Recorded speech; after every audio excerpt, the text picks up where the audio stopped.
In my past life, I defied my family's opposition, broke off my engagement with Thomas, and insisted on being with Ryan. 6 years later, he achieved fame and success by leveraging my family's influence, only to turn around and marry his first love. He even declared to the media, "I never loved Elise from the beginning, it was all her one-sided affection." His first love clung to his arm, smiling brightly as she said, "Ryan and I have endured many hardships over the years. Even when Elise tried to steal him away by flaunting her family's status, we never gave up on each other." They held a grand wedding. Yet I was imprisoned by him until death.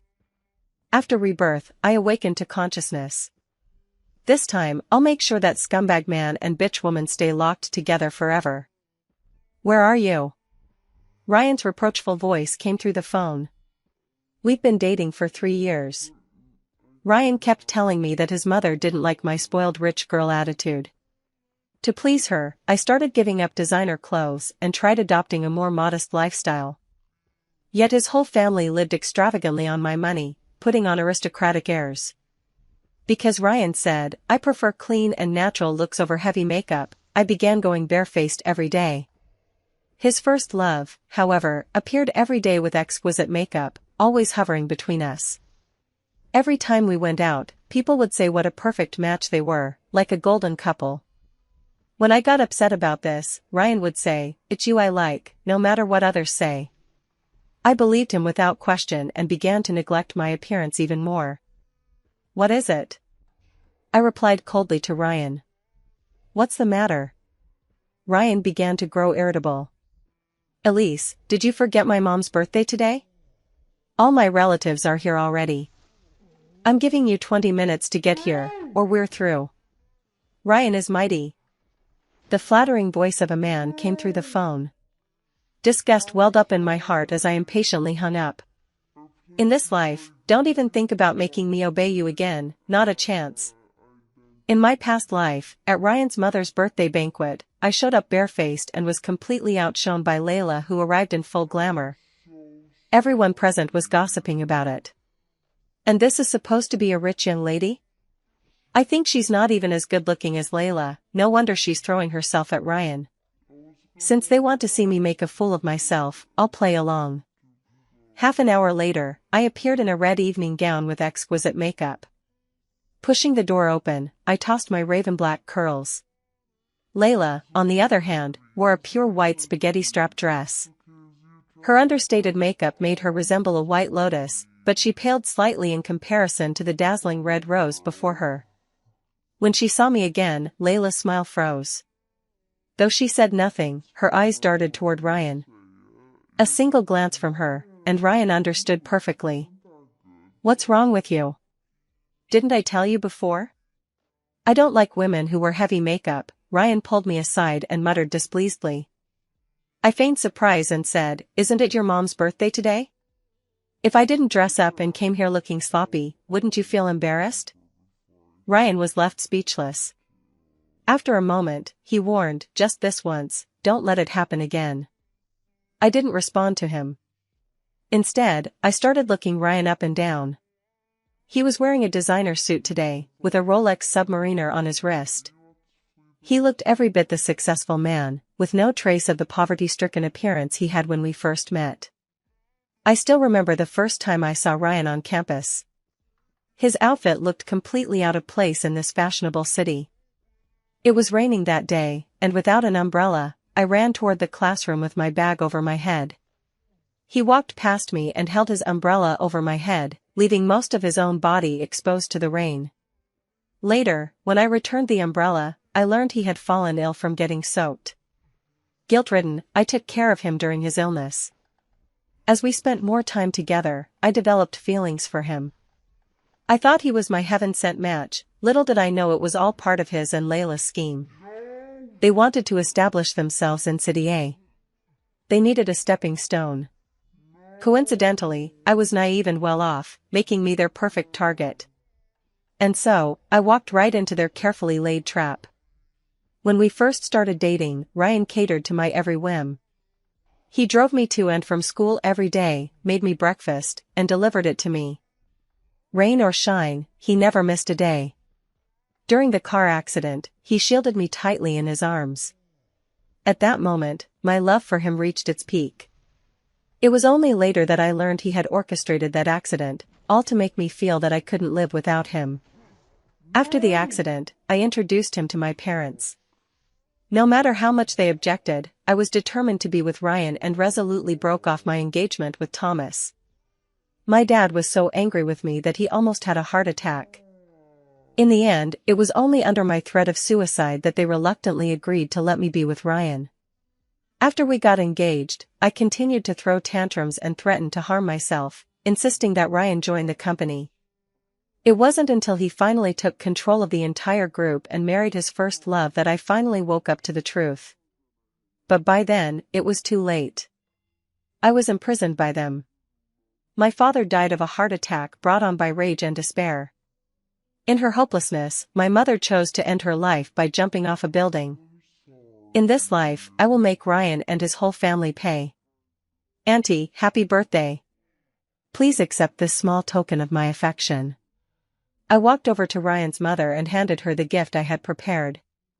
In my past life, I had prepared an exquisite emerald bracelet for her because, a month before her birthday, Ryan's mother began subtly hinting to me about it. She mentioned that she had recently developed an interest in jade and emeralds, with a particular fondness for emeralds. In my past life, I went to great lengths to acquire this flawless bracelet. It was worth millions. This time, the gift was a freebie that came with a bag I bought. I just packaged it nicely in a pretty gift box. Giving them something valuable would be a waste. Might as well just go through the motions. Put it over there. Ryan's mother's eyes gleamed with desire for the gift I handed her, practically itching to open it immediately. But she had to maintain her airs, always putting on the act of a dignified wealthy lady. If it weren't for the fact that everyone present was their family relatives, no one would believe she used to be a cleaner. Now, thanks to me, the whole family doesn't have to work anymore. I placed the gift aside and quickly glanced at the dishes on the table. Ginseng, shark fin, abalone, all of them were there. This table alone must have cost tens of thousands. They sure spend my money generously. For such a small birthday, they've even invited 8 tables of guests. Just like that, hundreds of thousands are gone. Well, I'll see what they use to pay for it later.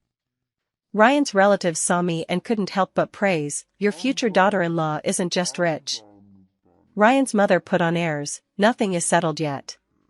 Whether she can marry into our family is still up in the air. Elise, that necklace of yours looks nice. Take it off and let me try it on." Like a bandit, Ivy always manages to take a few things from me every time we meet.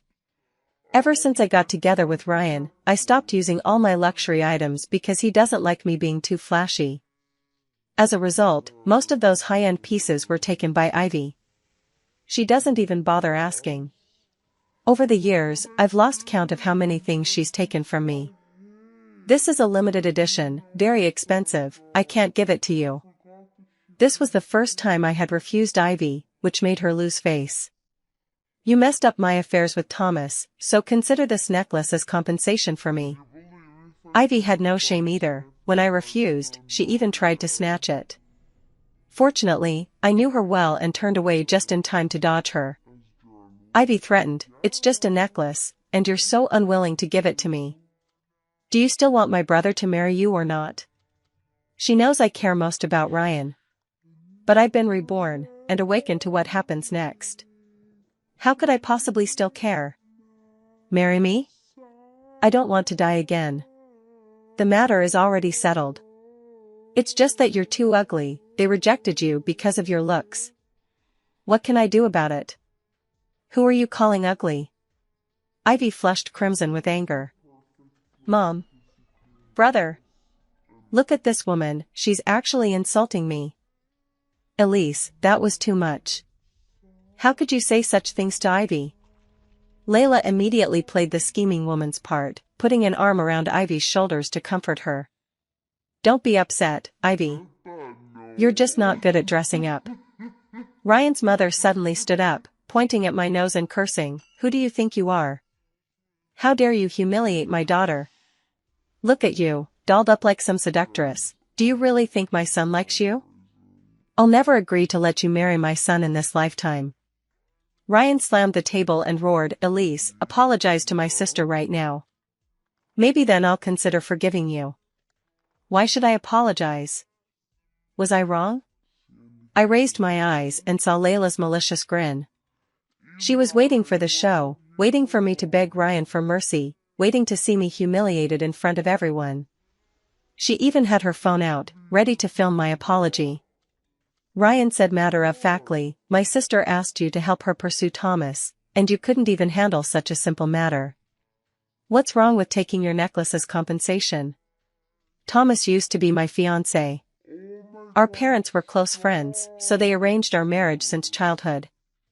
Though there were some business alliance considerations, Thomas genuinely loved me. Before meeting Ryan, I always thought Thomas was a perfect match. And indeed he was, it's just that later I was deceived by Ryan into believing Thomas only wanted to marry me to take over my family's business. Furious and resentful, I deliberately introduced Ivy to him even though I knew he didn't like her. She's the toad lusting after a swan's flesh, and it's my fault she can't get it? As soon as I said this, Ryan's family erupted in anger. Who are you calling a toad? Ivy flew into a rage, charging at me with claws bared. I grabbed her wrist and shoved her back hard, sending her stumbling to the ground with a thud. You bitch. Ivy screeched from her humiliating sprawl on the floor. Elise, how could you treat Ivy like that? She's Ryan's sister after all. Just apologize to her now and let's put this behind us. Layla pretended to be kind as she approached me, but I dodged her like avoiding the plague. Layla looked somewhat embarrassed. Ryan's mother pointed at me and said viciously, I'm telling you, if you dare humiliate my daughter like this, don't even think about marrying Ryan. Elise, did you hear me? Apologize to my sister right now, and maybe I'll still forgive you. Otherwise, we're breaking up. This was the sentence Ryan said most often. In my past life, I feared these words the most. Whenever Ryan threatened to break up, I would immediately back down. He had me under his thumb using the breakup card. I want to break up. Having been reborn, how could I possibly care anymore? I tossed my hair and turned to leave with effortless grace. Now, every second spent with him makes me sick to my stomach. One more minute in his presence, and I might actually vomit. Elise. You'd better not regret this. Don't come crawling back to me crying. Ryan's furious voice shouted behind me. Ignoring him, I slammed the door shut behind me. The moment I got in the car, my father called. Elise, Thomas is leaving the country, permanently. Are you happy now? In my previous life at this time, my father also called me. Not only did I not take it seriously, but I even sneered, I have nothing to do with him. There's no need to tell me if he's leaving. Thomas went abroad because of me too. Not long before, to prove my loyalty to Ryan, I schemed to push Thomas and Ivy together. Thomas was clever, he saw through my plan. He became completely disillusioned with me and left for abroad for many years. He didn't return until after I died. When he learned what had happened to me, he resolved to avenge me. He deliberately got close to Ivy to gather evidence that Ryan and others had conspired to seize my family's business and end my life. Unfortunately, Ryan found out. Ryan committed murder by tampering with his car, causing it to crash and kill him. This time I've come back, not only to save my family but also Thomas. I'm on my way now. Stop him and don't let him leave. I hung up the phone, urging the driver to go faster while dialing the bank's number. I froze Ryan's supplementary card. I wanted to see how he would pay without my money. By the time I arrived at Thomas's house, the servants were already loading his luggage into the car. My parents were still trying to persuade Thomas, who frowned, resolute in his decision. I parked nearby and walked toward him. He looked both confused and annoyed when he saw me. Of course I knew what angered him. It was obviously the fact that I had drugged him, trying to make him sleep with Ivy. He hadn't told anyone about this incident. Neither my parents nor his knew about it. I kept thinking, If Thomas's parents ever found out, they'd probably never forgive me for the rest of their lives. Can we talk? Thomas's face was cold as he replied, what else is there left for us to talk about? 10 minutes. I won't stop you if you want to leave after we talk. Seeing the sincerity in my eyes, Thomas softened again. He always found it impossible to resist me. I followed him to his bedroom. Speak. I cut straight to the point, let's get married. In my past life, he loved me with his life, this time, I'll love him with mine. What did you say? Anger flickered between Thomas's brows, he must have thought I was toying with him. But I understood. After all the humiliation I put him through before, suddenly proposing marriage? Anyone would be wary. You heard me right, I'm completely serious. Let's get married, we'll go register right now. Thomas grabbed my shoulder suddenly. Elise, what exactly do you want? Do you have to trample my pride underfoot before you're satisfied? Thomas, I know what I did to you before makes it hard for you to trust me now. I didn't know how else to prove my sincerity, so in the heat of his anger, I pressed my lips to his without hesitation. Thomas's eyes widened in shock, and seconds later he pushed me away. Elise, must you humiliate me like this? His bloodshot eyes stared at me, glistening with unshed tears. Seeing him like this broke my heart. I really wanted to slap myself. How could I be such a scoundrel, hurting someone who loved me so deeply like this? I broke up with Ryan. I had this long dream. I told him everything about my past life as if it were just a dream. He froze for a moment. So you broke up with him because of this? But who's to say you won't go running back to him after just a few sweet words from him? I used to love too desperately, pining for Ryan to the point of life or death. They were all certain I couldn't live without Ryan, Thomas included, otherwise he wouldn't have completely given up on me. I don't love him anymore, believe me. Just as Thomas was beginning to soften, Ryan's call came through. The moment Thomas saw Ryan's name on the caller ID, his expression turned cold again. I answered the call right in front of him, putting it on speakerphone. Elise, what do you mean by freezing the card? We've already broken up. Surely you don't still expect to spend my money? Elise, are you sure you want to do this? Ryan took a deep breath. Come back now, pay the bill, and I can let it slide. Otherwise, don't expect me to forgive you. Then don't forgive me. I hung up the phone and blocked him right in front of Thomas. Can you believe me now? Are you sure about registering the marriage? Thomas's brows relaxed. Let's go. I grabbed his hand in a hurry and rushed downstairs. Seeing me holding Thomas, both sets of parents looked puzzled. Had these two kids made up again? Give me the household register. Ever since I got together with Ryan, my mom had been afraid I'd impulsively marry him, so she always kept the household register on her person. What are you trying to do? My mom took a defensive step back. To get a marriage certificate with Thomas. I tightened my grip on Thomas's hand and raised it slightly. What? Both sets of parents went from initial disbelief to crying tears of joy. My mother even tearfully bowed in prayer, thank God for making my daughter come to her senses. At the entrance of the marriage registration office, Thomas stopped and looked at me. Think carefully. Once we get this certificate, even death won't part us. Let's hurry. I cheerfully pulled him inside.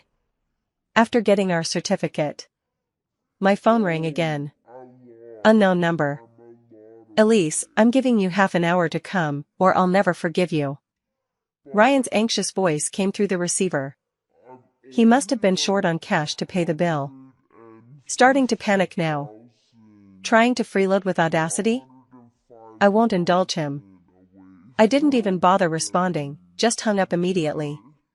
He kept calling from several different numbers, but I rejected and blocked every one. For the next month, Thomas and I were off on our honeymoon. At every stop, we'd take photos and post them online. Our friends were utterly stunned by the updates. Esme, a mutual friend of Thomas and me, commented under one post, "Congratulations! May lovebirds finally unite, grow old together." and soon be blessed with a child. Later, Esme and I had a long private chat. From her, I learned quite a few hilarious anecdotes about Ryan, like how he'd been completely broke at that birthday dinner and had to borrow money from every relative and friend present to cover the bill. When they heard about borrowing money, they all quickly fled. In the end, only Ryan's family and Layla, his little first love, remained. They could only scrape together whatever they had, selling all the valuables I had ever given them. Because they were in a hurry to sell, the buyers deliberately lowballed them, turning items worth millions into mere tens of thousands, just enough to settle the debt. In truth, those buyers were sent by me. I knew they would have to sell the things I gave them when they ran out of money. So I made sure the prices were driven as low as possible, just to leave them destitute and penniless. After everything ended and they returned home, they were evicted by the landlord. The house they had been living in had always been mine. The first thing I did after being reborn was secretly sell that house. All for this day. To drive them out. They tried to weasel their way back into the house they'd already sold, but no one indulged their nonsense. The police were called and they were all taken away. The whole family emerged from the police station cursing me. Ryan went to school looking for me, only to find I'd taken leave, and the research project he'd been working on with classmates had been rejected by the school. In my past life, it was always my money that got their projects approved. This time I refused to spend a penny, so the school rejected him outright. Ryan tried desperately to contact me, but with my number changed, he couldn't reach me at all. Without me, he quickly returned to his former destitute life.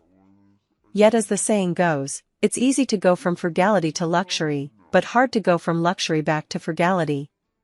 Having grown accustomed to a lavish spending lifestyle, the family found it difficult to readjust to their former hardships. Conflicts soon arose, and they began blaming each other. It's all your fault. You had to pretend to be rich, and now look, Elise dumped you. Ivy's constant sarcasm only fueled Ryan's anger. He slapped her hard across the face and snapped, "How dare you blame me? If it weren't for you demanding her necklace, I wouldn't have fallen out with her. You actually hit me." Ivy clutched her face, furious. "Who do you think you are? You couldn't even play the gigolo role properly. Did you really think that rich heiress was dumb enough to let you manipulate her? Now you're done for, no more freeloading meals, let's see how you manage next." Ryan hated nothing more than being called a freeloader. To be mercilessly humiliated by his own younger sister made his face flush alternately red and pale. "Say that again if you dare." "I will." Freeloader. Ivy had always been spoiled by their mother and feared Ryan not one bit. "I'll beat you to death." Ryan's raised hand was stopped by his mother. Ryan's mother pulled Ivy close, looking at his swollen face. Though heartbroken, she still tried to comfort Ryan with words. "What good does hitting your sister do? Will it bring Elise back? The most important thing for you now is to think carefully about how to win Elise back. The school said she took leave.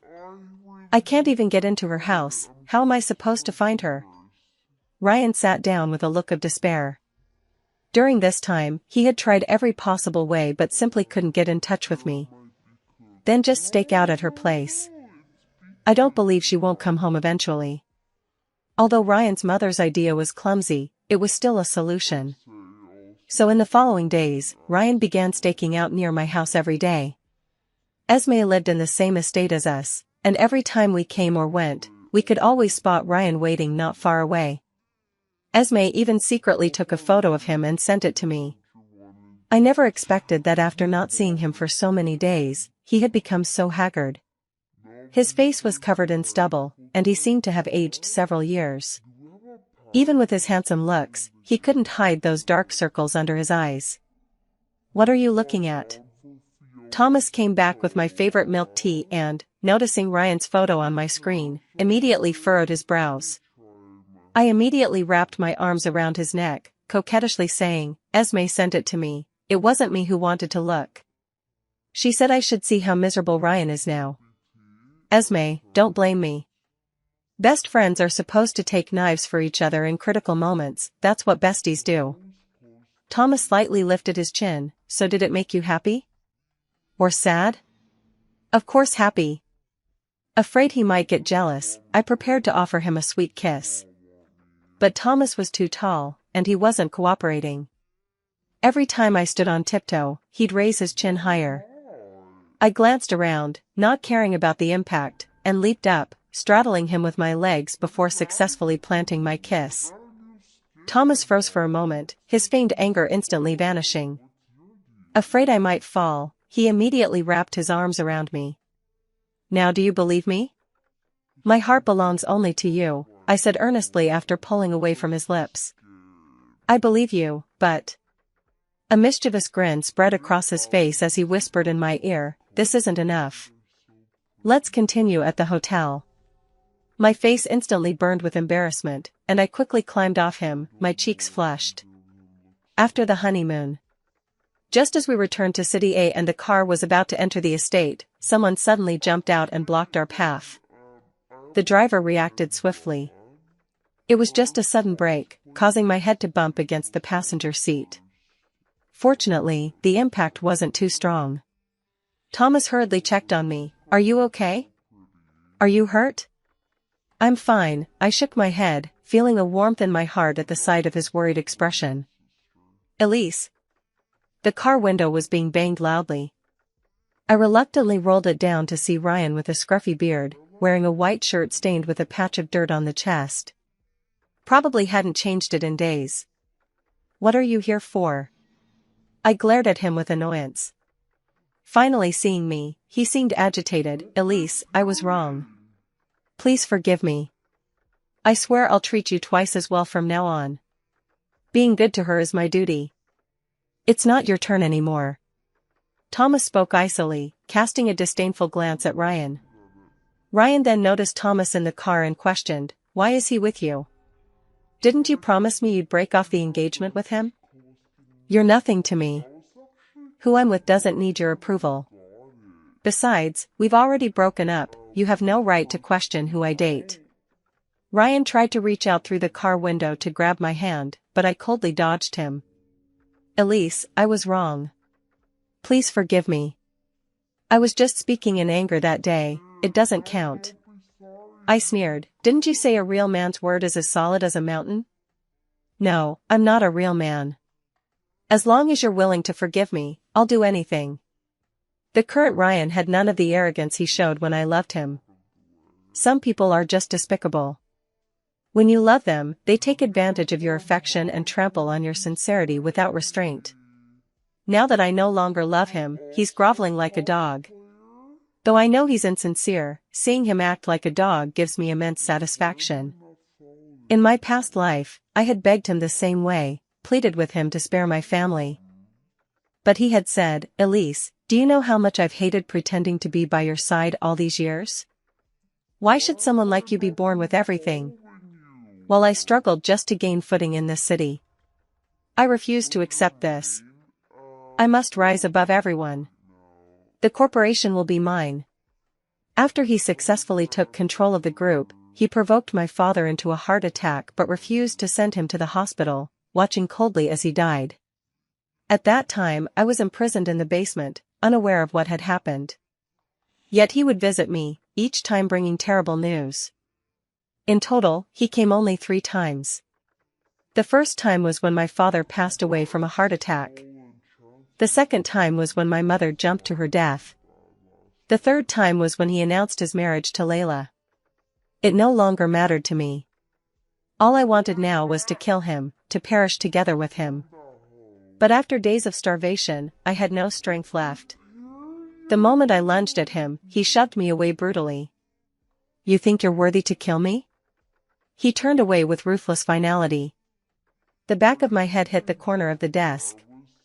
A sharp pain shot through me as crimson blood began to flow, soaking my entire back within moments.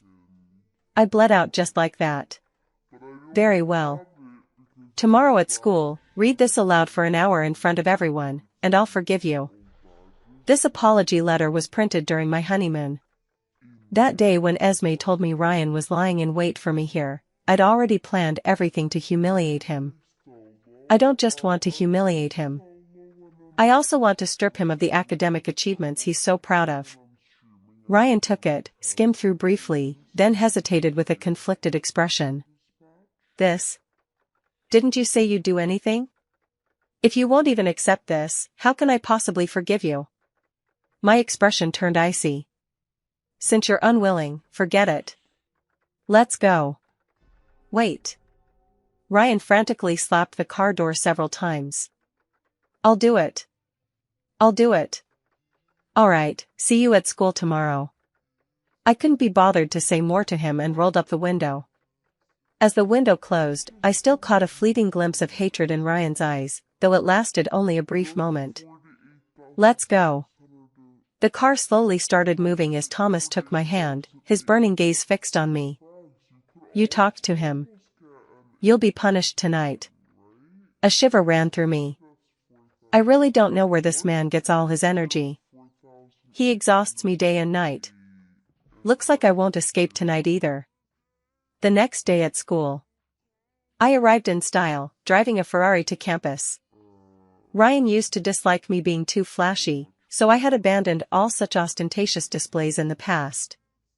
Now I was determined to reclaim my identity as the proud and beautiful princess I once was. The moment I stepped onto campus, I ran into Esme. She looked me up and down and exclaimed, "Our Elise is finally back." I tossed my hair and walked away with flair. I was blind for a while, but now my vision's back. About time you woke up. I always said that Ryan was no good. Esme had once gotten into a heated argument with me over Ryan. Seeing that I was truly dead set, she stopped questioning further. Esme came forward and linked her arm with mine. The campus was now crowded with many people. Ryan was holding a megaphone and reading the letter I had given him, which he had been doing for over half an hour. I'm just a freeloader. I spent Elisa's money and even had the audacity to try to bring her down. My whole family is awful. Elise provided for our food and drink, yet we were ungrateful, humiliating her, undermining her, and deceiving her. We are terrible. Elise, I'm sorry. Please forgive me.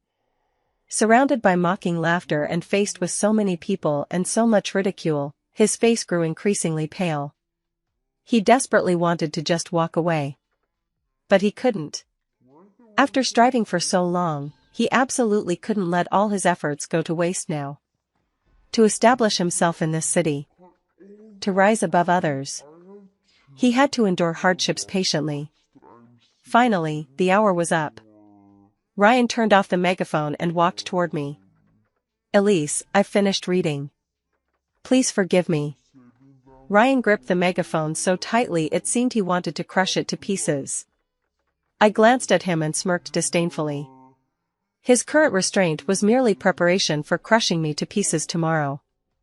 This I understood better than anyone, which was why I had to strike first and send him tumbling into the abyss. Forgiven. Really?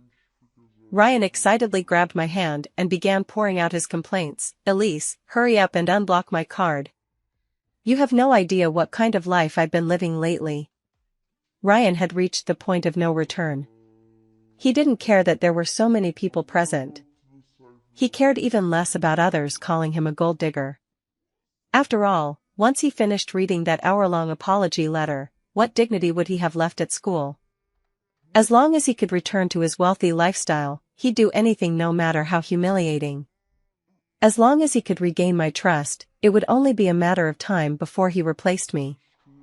And when that time came, he would make me repay him 100-fold, 1,000-fold. I shook off his hand in disgust. I forgave you, but I never agreed to get back together. Ryan froze, but yesterday you said as long as I read an hour-long apology in front of the whole school. I cut him off. A bright but mocking smile played on my lips. I only said I'd forgive you. I never said reading it meant we'd reconcile. So you were toying with me on purpose? Ryan finally realized. His face twisted in utter fury. Rage surged through him now, his entire body radiating murderous intent. But this was school, I knew he wouldn't dare lay a finger on me here. So what if I did? I retorted with a mocking smile curling at my lips. Ryan pointed at me and snarled, "Elise, just you wait. I won't let you get away with this." Sure enough, the next day news about me surfaced online with the headline, "Wealthy heiress steals love and toys with poor boy's feelings." Ryan poured out his grievances against me in tearful online posts, accusing me of coming between him and his childhood sweetheart Layla, threatening that I'd have Layla ruined if he didn't comply. For Layla's safety, he endured humiliation and chose to be with me. Just because he invited Layla to his mother's birthday banquet, I flew into a rage and stormed out. I even forced his entire family onto the streets and made him read an hour-long apology letter in front of the whole school. Yet I still wasn't satisfied. Leveraging my power, I pressured the school to cancel his research project. This stirred up a storm, especially in a society where resentment towards the wealthy runs so deep. The incident further provoked online trolls to swarm against him. As for Layla, she's a minor influencer with over 100,000 followers on a certain platform. At this moment, she posted a tearful picture online with the caption, "No fate in this life, may we never meet powerful people again in the next." Layla's move gained a lot of sympathy. She gained countless followers in no time and pushed me to the peak of public opinion. I was criticized mercilessly online. But I didn't care. No matter how much they cursed me, I wouldn't lose a piece of flesh. On the contrary, I was even happy. I even spent money to boost the posts, and within a day, the incident dominated the trending lists on major websites. I went to school as if nothing had happened. But I never expected some people's resentment toward the wealthy to be so severe that they would come to the school. As soon as I arrived at the school gate, someone threw rotten vegetables at me. Fortunately, Esme protected me and we ran away quickly. Later, relevant authorities came to investigate the revocation of Ryan's research project. After their investigation, they concluded that Ryan's research project was indeed subpar. So they published the investigation results online. However, the comment section was flooded with accusations that they had been bribed by me. Very few could distinguish right from wrong. As the controversy grew hotter, it was time to strike back. In the hallway, Ryan blocked my way. "A good dog doesn't block the path, get lost." I looked utterly annoyed and was about to walk around him when I heard Ryan whisper, "Elise, this is what you get for crossing me. If you kneel and beg for forgiveness now, I might just let it slide." I covered my nose in disgust and said, "Your breath stinks like a dog's." "You." Ryan suppressed his anger, venomously retorting, "Just you wait. Sooner or later, you'll come crawling back to me." I couldn't be bothered to engage with him and swiftly walked around him to leave. The moment I got home, I uploaded all the pre-prepared audio recordings, along with years of financial records showing my expenses for Ryan's family and our chat logs, straight to the internet. On the day of Ryan's mother's birthday banquet, I secretly carried a voice recorder with me. I captured every word of that day's conversations. His family claimed to have suffered under my oppression, yet the recordings clearly showed them lording it over me with arrogance. Anyone with eyes can see right from wrong. Especially with the supplementary card bills. The Ryan family's monthly expenses amount to hundreds of thousands. Public opinion immediately shifted. Everyone turned to criticize Ryan. I've seen freeloaders before, but never one so shameless. What a scumbag. My God. If this counts as coercion, then coerce me instead. I'd gladly take it. Look at me, beautiful. Look at me. This family has no shame at all. They leech off others yet act self-righteous, even emotionally manipulating her. So glad she dumped him, this is so satisfying. The Ryan family was thoroughly exposed. Even Ryan's mother and Ivy's newly found jobs were lost. Without any income, the family couldn't even afford rent and were eventually evicted by their landlord. Now the prediction had come true. They were truly left homeless. The school expelled Ryan on the grounds that his malicious rumors had brought severe negative repercussions to the institution. With no way out, he had no choice but to turn to Layla for help. Yet Layla herself was in trouble. The words she spoke in the recording had now backfired on her. Netizens criticized her as a scheming woman and a hypocrite. While she had gained a massive following before, she was now rapidly losing fans. "Layla, you're all I have now." Ryan held Layla's hand, completely oblivious to the disdain in her eyes. "Ryan, after what that woman did to you, you can't just let her off so easily. Without money or influence, how can we fight against her?" Layla schemed inwardly. Though she secretly scorned the foolish Ryan, she still had to feign unwavering devotion. "Have you forgotten? Back then, we told you to take intimate photos of her while she was asleep." "Right." Ryan suddenly realized. How could he have forgotten this? A woman's greatest fear is having her intimate photos leaked. I had long anticipated he would resort to this trick and had already prepared a countermeasure. When Ryan threatened me with those intimate photos, I wasn't the slightest bit afraid. $10 million in exchange for your intimate photos, it's a fair deal for you." Thinking he had me cornered, Ryan laughed wildly and arrogantly. "Give me your card number." So we exchanged money for deleting the photos and videos. Just as Ryan got the money and was about to leave, several people suddenly burst in and restrained him. "Mr. Ryan, you're suspected of blackmail. We need you to come with us for questioning."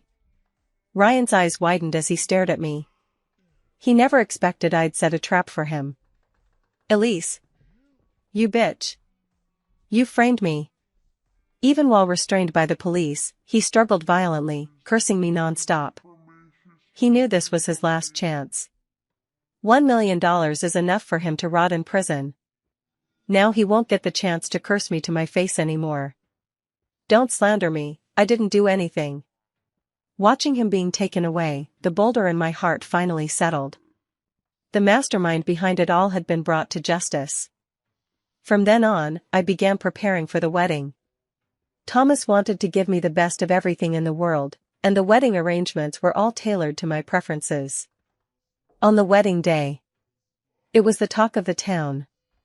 Dozens of luxury cars made for an extraordinarily grand occasion. As I walked arm in arm with my father toward Thomas at the end of the aisle, everything felt so blissful it was almost unreal. In my previous life, I was so misguided that I pushed such a wonderful person far away. Thank heaven for giving me a second chance, allowing me the opportunity to win this man's heart once again. "Thomas, from today onward, Elise is in your care. You must treat her well," my father said, his eyes glistening with tears. I knew those were tears of joy. I had finally married Thomas, whom they had watched grow up. I felt not the slightest reluctance as I went to Thomas's side, looking at him with a radiant smile. Thomas, on the other hand, was quite emotional. Choking up, he said, "Elise, do you know? My dream since childhood was to marry you. Today, I've finally made it come true." After the ceremony concluded, we changed into formal attire and moved between tables to toast the guests. "Elise, give me your life." A roar echoed through the hall. Before I could even react, I saw someone dressed in a waiter's uniform charging at me with a knife. The crowd turned to look in shock. My tight formal dress restricted my movements, making it impossible for me to dodge in time. Just as I thought my life was about to end, a strong and sturdy arm pulled me aside, while he himself was struck directly in the abdomen by the sharp blade. "Thomas." I watched as blood gushed from his abdomen, and endless panic surged in my eyes. In my past life, I had died from losing too much blood.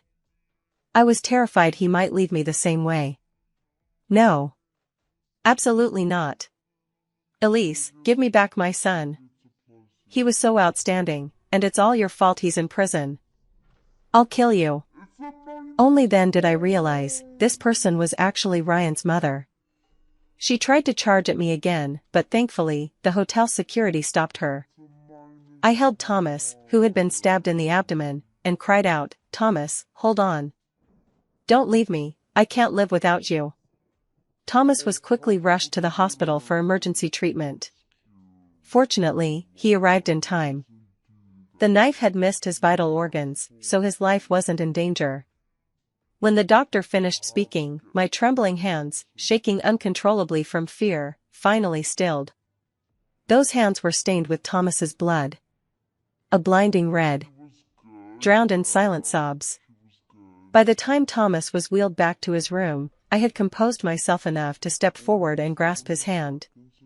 Thomas. Thomas still looked somewhat exhausted, likely due to excessive blood loss. His voice was so faint I had to lean in close to hear what he was saying. I pressed my ear closer to him. Elise, I had that dream of yours too. I was startled at first, then could no longer hold back my sobs. Emotions I'd suppressed for so long needed release through tears at this moment. Elise, I'm sorry. From now on I'll protect you properly, I won't let anyone hurt you ever again. Gripping my hand with all the strength he could muster, I knew Thomas had come back too. After Thomas was discharged from the hospital following his injury, I began preparing to deal with the next targets. Since they wanted my life, I wouldn't show them any mercy either. I quickly contacted Ivy's father. I knew her parents had divorced long ago, and he had remarried to a woman obsessed with wealth. With just a little manipulation, it wasn't long before they took Ivy away by force to marry her off. For 300,000 yuan, she was forcibly married to a mentally disabled man. She attempted to escape several times but was caught each time. Eventually, the family broke her legs to prevent further escapes. Not long after, Ivy became pregnant. Next is Layla, the mastermind who convinced Ryan's mother to kill me. I naturally wouldn't let her off easily. Layla was originally a minor internet celebrity, but my counterattack backfired on her, and she couldn't survive in the influencer circle anymore. Now, she plans to break into the web drama industry. So, by accompanying wealthy and powerful men, she indeed managed to land a few roles in web dramas. I directly leaked this to the wives of these powerful men, and soon Layla was publicly assaulted on the street, even stripped naked. After several rounds of humiliation and beatings, she developed a psychological trauma. Now, whenever she sees someone approaching her, she becomes terrified. Once, she was so frightened that she ran straight into oncoming traffic. Then she was hit by a normally moving vehicle and sent flying several meters. Although rushed to the hospital in time and her life was saved, she was left completely disabled, paralyzed and unable to move in bed. With everyone dealt with, I finally felt completely relieved. The heavy weight in my heart was at last lifted entirely. In the days to come, I only wanted to spend quality time with my parents, live a good life with Thomas, and nurture the child we had just been blessed with. Yes, I was pregnant. When I told Thomas the news, he spun me around in his arms several times. This time, our marriage is finally on the right track, moving forward. Heading towards happiness.